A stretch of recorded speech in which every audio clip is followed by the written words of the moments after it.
नमस्कार दर्शकों, आप देखें द न्यूज 15 और आपके साथ मैं संबिका। चलिए नजर डालते हैं आज की तमाम 15 बड़ी खबरों पर। केंद्रीय जांच ब्यूरो यानी कि सीबीआई ने गुरुवार को कोलकाता रेप और मर्डर कांड पर अपनी स्थिति रिपोर्ट सुप्रीम कोर्ट में दाखिल की। रिपोर्ट दाखिल होने के बाद प्रधान न्यायाधीश DY चंद्रचूड़ ने कहा कि डॉक्टरों का काम पर लौटना जरूरी है और कोर्ट ने जो टास्क सीमित गठित की है वह सीमित समस्याओं का हल निकालेगी। मामले की सुनवाई कर रही पीठ ने कहा कि डॉक्टर अपने काम पर लौटे। एक बार जब वे अपनी ड्यूटी ज्वाइन कर लेते हैं तो कोर्ट अधिकारियों से कहेंगे कि उनके खिलाफ किसी तरह की अनुशासनात्मक कार्रवाई ना की जाए। दिल्ली NCR में 2 दिन ऑटो टैक्सी में सवारी करने वाले लोगों को मुसीबतों का सामना करना पड़ सकता है। राजधानी में गुरुवार और शुक्रवार यानी कि 22 और 23 अगस्त को ऑटो ड्राइवरों ने हड़ताल का ऐलान किया है। इसका मुख्य कारण है उनकी मूलभूत मांगे। लिहाजा टैक्सी ड्राइवरों की एक यूनियन ने दिल्ली NCR क्षेत्र में चक्का जाम और हड़ताल का आह्वान किया।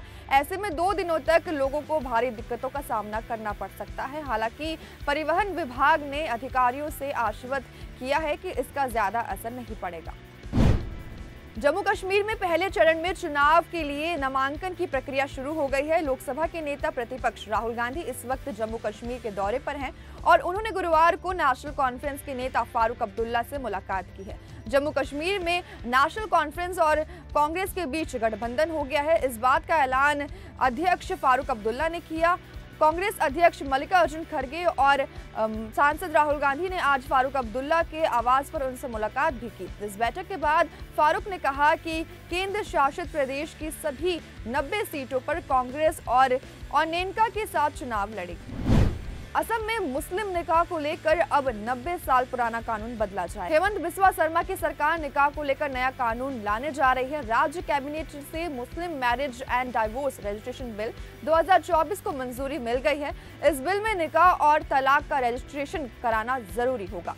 अब निकाह का रजिस्ट्रेशन काजी नहीं बल्कि सरकारी होगी और मुख्यमंत्री हेमंत बिस्वा शर्मा ने सोशल मीडिया प्लेटफॉर्म X पर पोस्ट शेयर किया और बताया कि असम कैबिनेट ने मुस्लिम निकाह रजिस्ट्रेशन बिल 2024 को मंजूरी दे दी है। राजद सुप्रीमो लालू यादव को बड़ा झटका लगा है। दिग्गज नेता श्याम रजक ने शायराना अंदाज में राजद से इस्तीफा दे दिया। श्याम रजक ने इस्तीफा देते हुए लालू यादव को इमोशनल लेटर भी लिखा। श्याम रजक ने इस्तीफा देते हुए लिखा, मैं राष्ट्रीय जनता दल के राष्ट्रीय महासचिव एवं दल की प्राथमिकता सदस्य से त्याग पत्र दे रहा हूं। मैं शतरंज का शौकीन नहीं था, इसलिए धोखा खा गया। ईडी ने बिहार के अखिलेश यादव, जयानंद यादव, दिनेश यादव और उनके स्वजन के नाम आपराधिक गतिविधियों से अर्जित की गई 2.08 करोड़ की 29 अंचल संपत्तियां जब्त कर ली है। ईडी ने जांच में पाया कि तीनों भाई आदतन अपराधी हैं। इन पर आपराधिक षड्यंत्र, हत्या के प्रयास, डकैती और लूटपाट के साथ साथ हथियारों और गोला बारूद के इस्तेमाल जैसे मामले दर्ज है। ईडी ने तीनों के खिलाफ विशेष न्यायाधीश पटना के सक्षम PMLA 2002 के प्राविधानों के तहत मुकदमा दायर किया। महाराष्ट्र के बदलापुर के एक स्कूल में 2 बच्चियों के साथ हुए यौन उत्पीड़न की घटना पर बॉम्बे हाईकोर्ट ने गुरुवार को तल्ख टिप्पणी दी। कोर्ट ने कहा कि यदि स्कूल भी सुरक्षित नहीं है तब शिक्षा के अधिकार के बारे में बात करने का क्या मतलब है। आपको बता दें कि बीते सप्ताह स्कूल में करीब 4 साल की 2 बच्चियों का यौन उत्पीड़न हुआ। इस घटना की जानकारी सामने आने के बाद लोगों का आक्रोश टूट पड़ा। इस घटना के खिलाफ लोगों ने भारी विरोध प्रदर्शन भी किया। वहीं बॉम्बे हाईकोर्ट ने इस घटना पर संज्ञान लेते हुए सुनवाई भी की।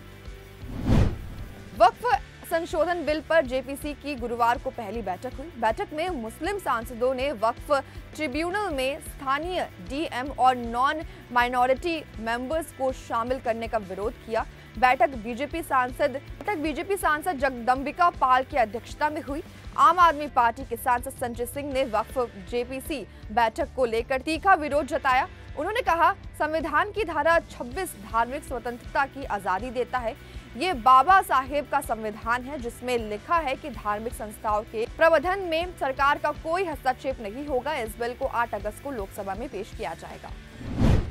अयोध्या रेप केस में किशोरी से दुष्कर्म के आरोपित समाजवादी पार्टी के नेता मोईद खान के कॉम्प्लेक्स को गुरुवार को ध्वस्त कर दिया गया। इस दौरान मौके पर बड़ी संख्या में पीएससी व पुलिस बल तैनात रखी। कार्रवाई से पहले एसडीएम, सीओ समेत कई आला अधिकारी मौके पर पहुंचे थे। जेसीबी के जरिए ध्वस्तीकरण की कार्रवाई पूरी की गई।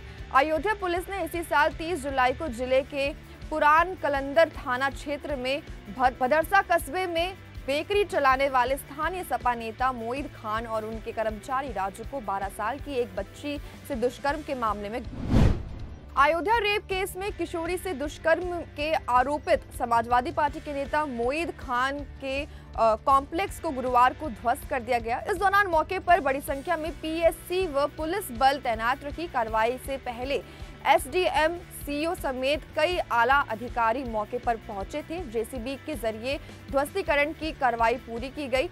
अयोध्या पुलिस ने इसी साल 30 जुलाई को जिले के पुरान कलंदर थाना क्षेत्र में भदरसा कस्बे में बेकरी चलाने वाले स्थानीय सपा नेता मोईद खान और उनके कर्मचारी राजू को 12 साल की एक बच्ची से दुष्कर्म के मामले में गिरफ्तार किया गया था।